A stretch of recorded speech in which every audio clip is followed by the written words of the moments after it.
I am not sure what this is. I'm excited. I have some ideas. It's April 4th, and this is what it looks like. It got transplanted. Look at the buds. They're rather fun. I love it. I'm so excited about this blooming. Look, it's like a star. I have to figure out what it is so I can come back and tell you what it is. It's in the garden like this.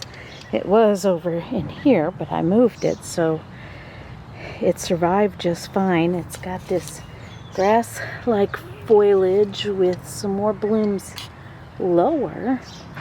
And I guess when they get tall, they do that. Isn't that just fabulous? I'm excited.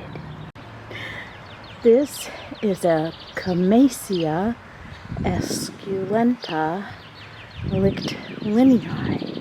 I really only knew it as a Camassia or a Camas before I studied, and I've identified this, I believe, as the leichtlini variety.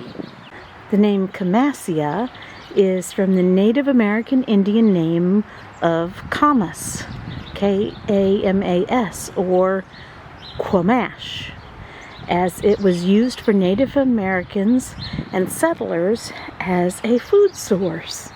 And we'll talk more about that. But even Lewis and Clark ate them during their expedition. Is that not so cool? It makes me love having this in my garden even more. The name esculenta means edible or good to eat, and often refers to an edible root. And the name leichtlini is named after a man named Max Max Lichtelin, who died in 1910 and lived in Baden, Germany. So the plants are bulbs down in the ground. And it's so cool because you have these grass-like leaves. They're not really grass, but they're very thin and tall. And then you suddenly get these very tall, naked stems, and then the flowers are on top. So they're not really grass, but they're really tall, thin leaves. And then you get these very tall, naked stems up into the air before you get the flowers. The flowers have 6 petals. Let's see, 1, 2, 3, 4, 5, 6. And mine are kind of a violet blue. They're mostly a violet. But the buds, they make me think of a blue violet. Here's some more buds.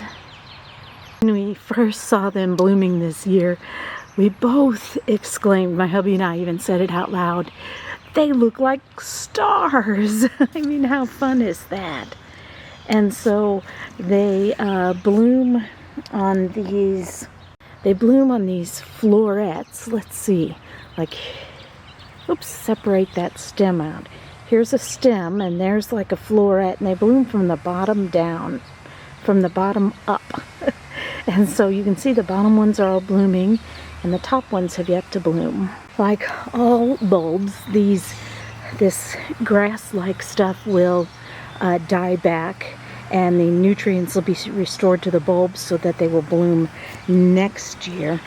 And to propagate them, after they die back, you can just divide them and replant them, or we'll talk about that a little more when we talk about eating them. So Camas, that's a common name for them. The other common names are Quamash, Indian Hyacinth, Camash, or wild hyacinth. Now, I don't think they look like hyacinth really at all, but they were formerly in that category, so that's how they got that name There are more details about that on the website. So the Native Americans and colonial people ate these, and you can still eat them. They're kind of like onions down in the ground. And they're eaten just like onions in a way, similarly. So just like onions are a root vegetable, camas are also. So the bulbs may be pit roasted for up to 24 to 48 hours and dried. But another way to eat them is to go ahead and take the bulbs out, dig them all up. The bulbs bigger than your thumb are eaten, and those smaller than your thumb are replanted so that they can grow for next year.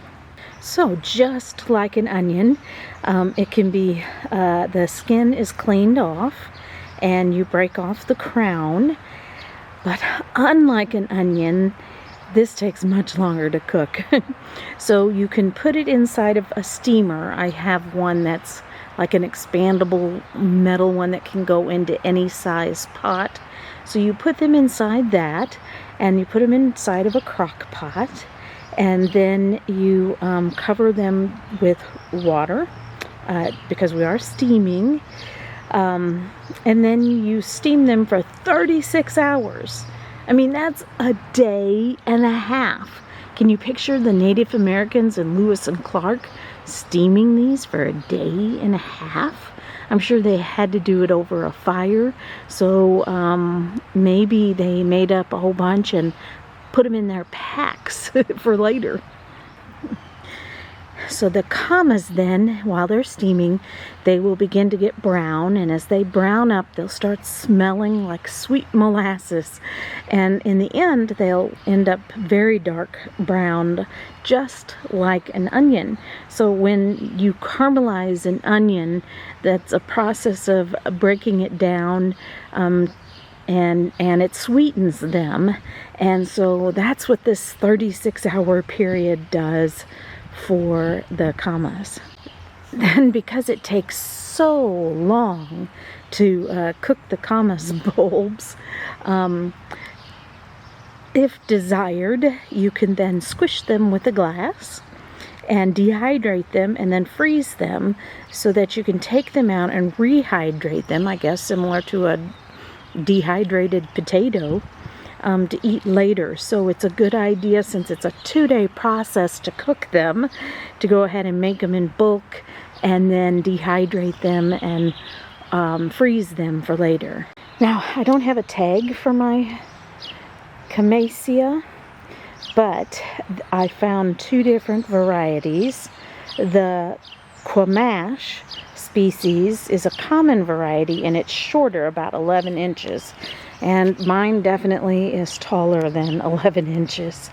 And it has vivid purple petals and vivid yellow stamens. And my stamens are definitely not a vivid yellow. Now, it's also, I read, 5 of the tepals are turned up and 1 is turned down, and mine are all the same. I don't know if that's true or not. I read that though, so it's worthy to note, to look for.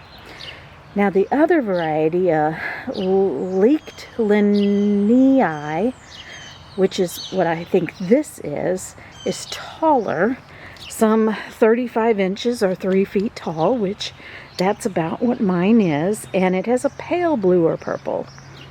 I did move mine this spring from right over there because I wanted to clear this out for some later summer flowers, and I put all the early spring stuff along the back, and it's just popping in the garden.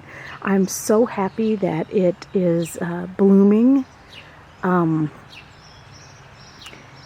even though I just moved it this year, and it just looks beautiful.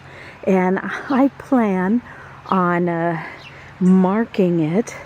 You see I have the little flags that I found work great for marking my plants, so that maybe this autumn I can go ahead and dig it up and divide it.